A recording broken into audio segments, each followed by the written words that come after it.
All right, I think we're live. I think we're we're live too. I feel alive. I mean, more or less, and I More or look less. alive. Yeah. How you doing? Good. I'm all right. We're 3 minutes late, but I think we're within time. Hopefully, people will understand. Well, I don't know what time you put. I don't know what, because I still haven't started publicizing. 10:15, I think. So yeah, 10:15. Okay. Well, I see one person. Maybe that person will introduce themselves. I don't know. Yep. Oh, it's Xiaomao. Xiaomao. Good to see you. Yeah. Guten Tag. So the topic today is paticca-samupadda, or dependent co-arising. Do you want to start it this way, or do you want to do an actual start to the? Oh, we need to start. Yeah, we need to do that, don't we? Right. Yeah. Sorry, Xiaomao. We have to do an official start for the sake of the audio podcast. That's right. That's right. Do you want to start, or should I start? I'll let you start. All right. That way we don't both start, or neither of us. That would be even worse. Yeah. All right. You ready? Go for it. Good to see you again, John. How are you doing today? This wonderful I'm morning? doing all right. It's cooled off just a bit for the time being. Went out for my morning walk around the park, and that's nice. Yeah. I have to do that every morning. Otherwise, I might not get out until the end of the day, and I hate it when that happens. So yeah, well, important. When the weather's like this, I have to get out early, and it's good to get out early before it gets too hot. So not sure where everybody else is, but it's in this country. Most of the country has been under pretty serious heat wave, although it's the way things are. Which is also interesting, I suppose, in the context of the topic we are going to talk about, that being the paticca-samupadda, or dependent co-arising. Dependent origination. Although some people, it's funny, I was just listening to a talk by Ajahn Suchito, and he called it codependent arising, which in a psychological sense sounds wrong. Interesting. Or maybe it's right. Or maybe it's right. That's what's so interesting. Yeah. So, and really, I mean, it seems like a complicated teaching, and in the way it's presented, it certainly is. But I think what's interesting is, and as you know, Doug, I think, and we've talked about probably on this show, that one of my favorite images is the wheel of samsara. Mm-hmm. Or what some call the wheel of life, which starts in the hub with greed, hatred, and delusion, and then has the various realms of existence. And then surrounding that, on the outer rim, are these 12 links of dependent origination. In other words, what creates the sense of self and what creates suffering? Yeah. And how do we break those links, which is what the Buddha was teaching us. And maybe it's just because there are 12 links, but it doesn't really matter how we relate to those 12 links. I mean, it doesn't matter how we relate to those 12 links. We don't have to think about the 12 links as much as we need to think about where we are in them. How do we sort it out? And in this talk, Suchito was talking about a particular line in one of the suttas about this, which I haven't found, where the Buddha talks about this being as a kind of tangled ball of yarn. Right? And these links of dependent origination are the various threads of that ball of yarn. Yeah, interesting. Which makes a lot of sense. Yeah. And we just let me just finish this one thing. So then he said, and it seems complicated, but then we're complicated. So it's a wonderful image, actually. It is. No, I was going to say, I think I remember that Andy Alensky has a book called something like Untangling the Tangle. Mm. Andy Alensky being a really I wonderful think scholar of the early material.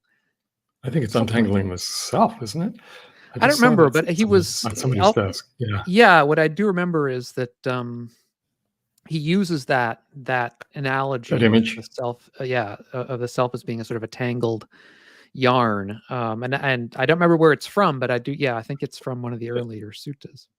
Yeah, or Suchita said it might be in, maybe he said it was in the Vinaya, which is why we wouldn't Maybe necessarily find it that easily, could be. Yeah. the monastic teachings. In any case, um, I forgot. There are two good books about this. I mean, one, Andy's book isn't, I don't think, specifically about this teaching, but it finds its No. way in there. But then there's what's his name, Thomas Dhivan Jones. Yeah. Thomas Jones, Is that right? called Yeah. "This Being That Becomes." Mm-hmm. And so just that title says something. This being that becomes. Mm-hmm. It's like, oh, and we're becoming all the time, right? Mm-hmm. And how we become is dependent on how we receive things in our consciousness, how we name them, how we then perceive them, and how we proliferate around them, and how it's all about finding a place of some stability and certainty, Mm-hmm. which is impossible, but we want it. Yeah. And right, the real substance of the teaching is the craving aspect, which is the second noble truth, of course. Yeah. Yeah. And I mean, I was going to say that also the Four Noble Truths really map very closely onto dependent origination, and people, I mean, we usually think of them as sort of separate teachings, and in a sense they are, but they really overlap. I mean, directly. I mean, in a certain Sure, sense, absolutely. the first and second noble truths are just part of dependent origination. Well, The or rather, very dependent origination, the teaching on dependent origination is a kind of detailed version of the first, as I exactly. see it, Yep. right? The first Yep. and second noble truth is like, well, what do you Yep. mean? Yep. Suffering is here. Well, look at your life. Look at how, Mm-hmm. how we become, and how that becoming, at some point we become something and we really like what we've become. And then, something shifts, and that, creates this arising of suffering because we're attached to the way we were. And so it's dependent on these various aspects of our experience. Mm-hmm. And I guess in a sense, one could say that each link is a kind of dharma, in the small d sense, right? I mean, each link is an aspect of life, Mm-hmm. or an aspect of experience. Yeah. And one leads to another, and it happens in some cases so quickly, of course, that we can't see it. And so in our practice, hopefully we start to see it. Yeah. And then there's an opportunity for at least momentary freedom. Mm-hmm. So yeah. And also in the midst of that are the aggregates too. I mean, they find they're within those 12. Yeah, I remember somebody saying that sort of you can find all of the aggregates within the 12 steps, the 12 links of the chain. Yeah. And, I don't remember exactly how Yeah. to do that, but certainly there are some of them that are pretty obvious because they're stated directly. Yeah. Uh, I should also say that there are different forms of dependent origination in the early texts. So that's another Yeah. thing Say that, more about that. well, yeah, I mean, the most famous form of the chain of dependent origination has 12 links. That's the one that we've been discussing, that starts with ignorance. And then Right. you have sankharas, or volitional formations, which leads to consciousness. And how exactly that's understood is somewhat subtle and complicated. But in any event, that's how the sort of more famous one goes. But there's also another one that's found in a couple of suttas, early suttas, which starts with an interrelation between consciousness and name and form. where it doesn't go back as far as the ignorance and volitional Right. formations. Those are sort of left off. And so at the beginning, you have this kind of uh,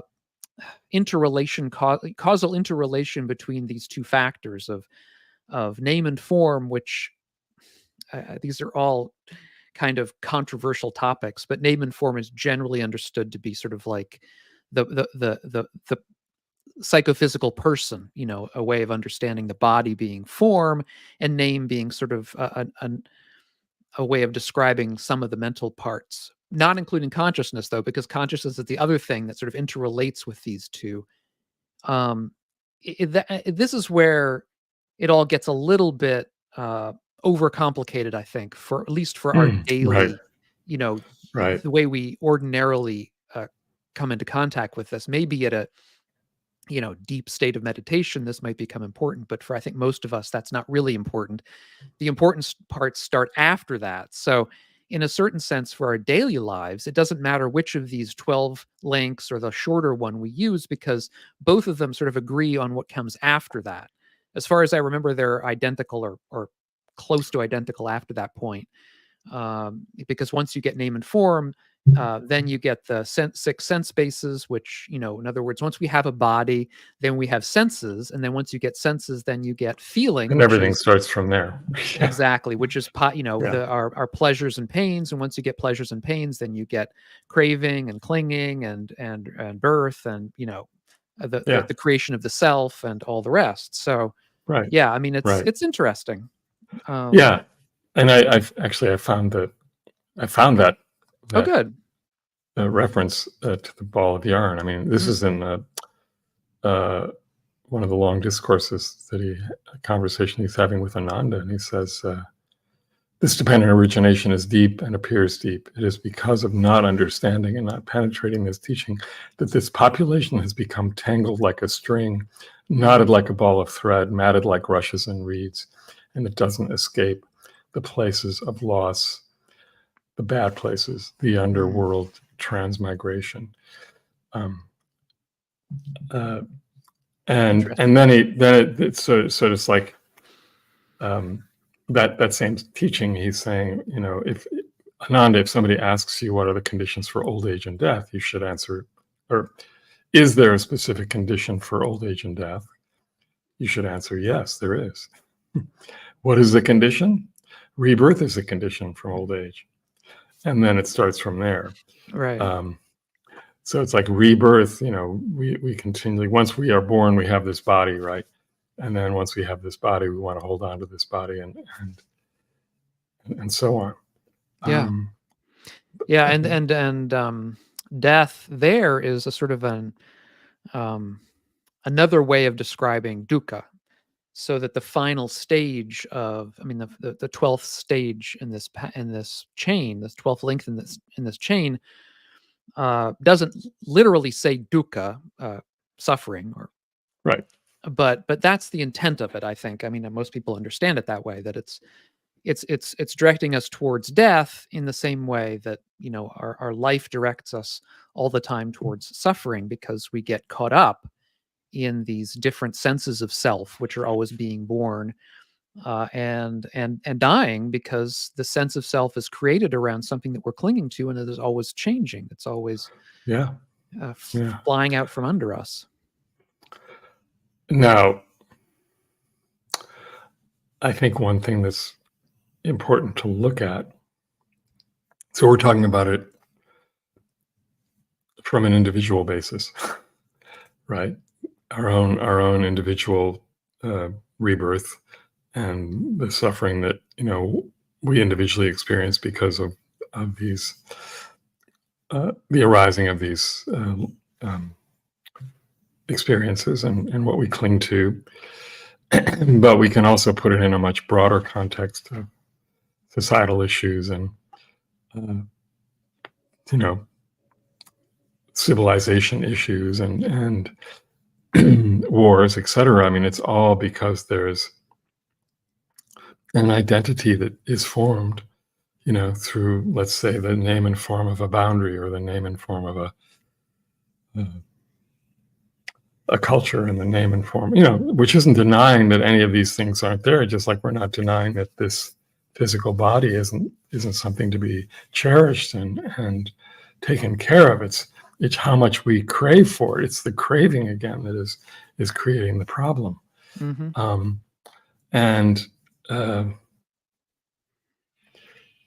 And how do we work with that? So how do if we think of our own individual experience, right? How do we break those links?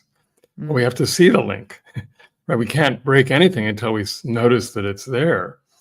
And of course, when countries are in the midst of conflict, or when cultures are in the midst of conflict, like our country right now is in the midst of conflict, and the country is suffering as a result. Why? Because neither side is actually able to see the other fully. And if we don't see the other fully, how can we possibly break that link? And so there's the result is suffering. Yeah. And this is really sad. And when in that sutta he talks about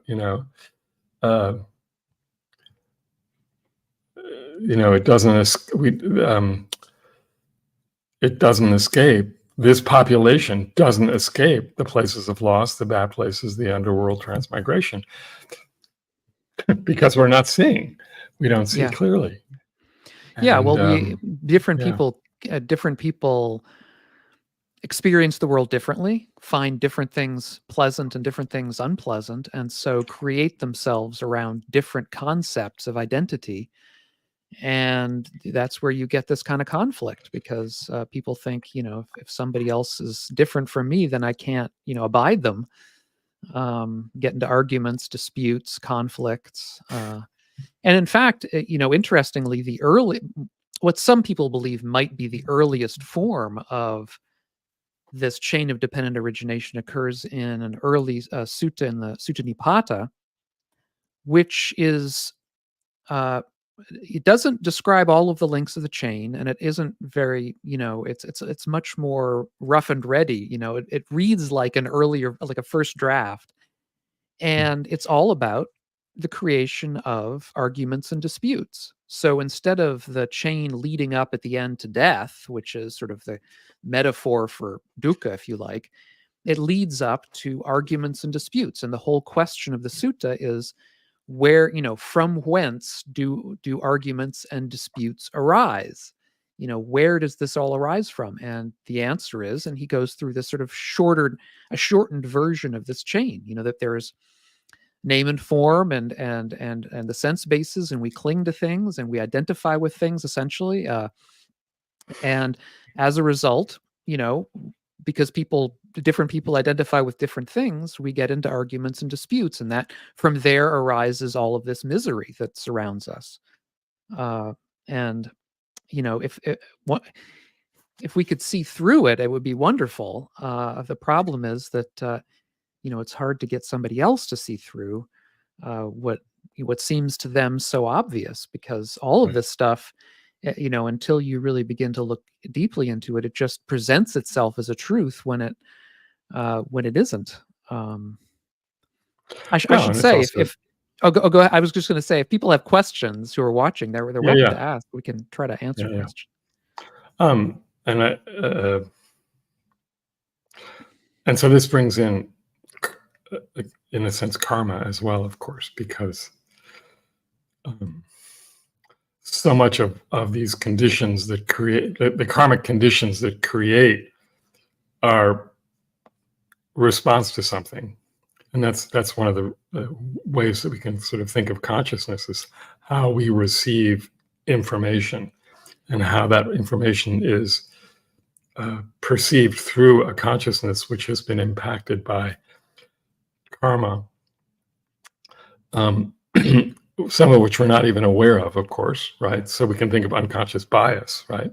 Yeah. Which can be the result of conditioning from our parents or whatever, that we're not, or just the society that we grew up in, whatever it is, there's an unconscious bias, and we're responding to another name and form in a particular way based on that, and we're not even aware of it.